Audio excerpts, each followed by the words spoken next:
രത്തൻ ഖേൽക്കറുടെ നിയമനത്തിൽ രാഹുൽ ഗാന്ധിയെ വിമർശിച്ച ബി.ജെ.പി. ദേശീയ നേതൃത്വം രാഹുലിന് ഇരട്ടത്താപ്പാണ്. ബംഗാളിൽ സിഒയെ ചീഫ് സെക്രട്ടറിയാക്കിയപ്പോൾ വിമർശിച്ച രാഹുൽ കേരളത്തിലെ നിയമനത്തിൽ എന്തുകൊണ്ട് മൗനം പാലിക്കുന്നുവെന്ന് അമിത് മാളവ്യ ചോദിച്ചു. രത്തൻ യു ഖേൽക്കർ കേരളത്തിലെ മുൻ മുഖ്യ തെരഞ്ഞെടുപ്പ് ഓഫീസറായിരുന്നു. തെരഞ്ഞെടുപ്പ് കഴിഞ്ഞപാടെ അദ്ദേഹത്തെ മുഖ്യമന്ത്രി വി.ഡി. സതീശനെ പ്രിൻസിപ്പൽ സെക്രട്ടറിയാക്കിയതിനെ ചോദ്യം ചെയ്യുകയാണ് ബി.ജെ.പി. തൗഫീഖ് അസ്ലം വിശദാംശങ്ങൾ നൽകും. തൗഫീഖ്, ബംഗാളിൽ പക്ഷേ മനോജ് അഗർവാളിനെ നേരിട്ട് ചീഫ് സെക്രട്ടറി ആക്കുകയാണ് ചെയ്തിരിക്കുന്നത്. ഇവിടെ പ്രിൻസിപ്പൽ സെക്രട്ടറിയാണ്. രണ്ടും പ്രശ്നം തന്നെയാണ്.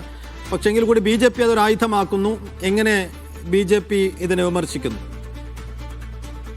സൈഫുദ്ദീൻ ബി.ജെ.പിയുടെ ഐ.ടി. സെൽ മേധാവിയാണ് ഇത്തരമൊരു എക്സ്പോസ്റ്റ് ഇപ്പോൾ ഇട്ടിരിക്കുന്നത്. ഈ രാഹുൽ ഗാന്ധിക്ക് ഇരട്ടത്താപ്പാണെന്നാണ് ബി.ജെ.പി. വക്താവ് ഇപ്പോൾ ആരോപിച്ചിരിക്കുന്നത്. കാരണം ബംഗാളിൽ നേരത്തെ ഇത്തരമൊരു നിയമനം നടന്നപ്പോൾ വലിയ വിമർശനമാണ് കോൺഗ്രസിന്റെ ദേശീയ നേതാക്കൾ, പ്രത്യേകിച്ച് രാഹുൽ ഗാന്ധിയും മല്ലികാർജ്ജുൻ ഖാർഗെയും എല്ലാം നടത്തിയത്. അതിന് സമാനമായിട്ടുള്ള ഒരു നിയമനമാണല്ലോ കേരളത്തിലും ഉണ്ടായതെന്നാണ് അമിത് മാളവ്യ ഇപ്പോൾ ചോദിച്ചിരിക്കുന്നത്. ബംഗാളിൽ സിഒയെ ചീഫ് സെക്രട്ടറി ആക്കിയപ്പോൾ രാഹുൽ വലിയ രീതിയിൽ വിമർശനങ്ങൾ നടത്തിയിരുന്നു. എന്നാൽ കേരളത്തിലെ ഈ നിയമനത്തിൽ എന്തുകൊണ്ടാണ് രാഹുൽ ഗാന്ധിയും മറ്റു ദേശീയ നേതാക്കളും മൗനം തുടരുന്നത് എന്നുകൂടി ബി.ജെ.പി. വിമർശിക്കുന്നുണ്ട്. ബി.ജെ.പി. ഇത് ദേശീയ തലത്തിൽ ഇത് വലിയ ക്യാമ്പയിനാക്കി മാറ്റാനുള്ള ശ്രമങ്ങൾ കൂടി നടക്കുന്നുണ്ട്. കാരണം നിരന്തരം ബി.ജെ.പി. സർക്കാരെ വിമർശിക്കുകയും തെരഞ്ഞെടുപ്പ് കമ്മീഷൻ നിരന്തരം വേട്ടയാടുകയും ചെയ്യുന്ന ഒരു സമീപനമാണ് രാഹുൽ ഗാന്ധിയുടെയും കോൺഗ്രസിന്റെയും എല്ലാം ഭാഗത്തുനിന്നുകൊണ്ട് ഉണ്ടാകുന്നതെന്നാണ് ബി.ജെ.പി. ഇപ്പോൾ ആരോപിച്ചിരിക്കുന്നത്. അതിന്റെ ഏറ്റവും ഒടുവിലത്തെ ഒരു ഉദാഹരണമാണ് ബംഗാളിൽ ഈ നിയമനവുമായി ബന്ധപ്പെട്ടുണ്ടായത്. എന്നാൽ കേരളത്തിലും സമാനമായിട്ടുള്ള ഒരു നിയമനം കോൺഗ്രസ് സർക്കാർ ഭരിക്കുമ്പോഴാണ് കേരളത്തിൽ അത്തരമൊരു നിയമനം ഉണ്ടായിരിക്കുന്നത്. അതിനെക്കുറിച്ച് രാഹുൽ ഗാന്ധി ഒരു അക്ഷരം പോലും മിണ്ടുന്നില്ല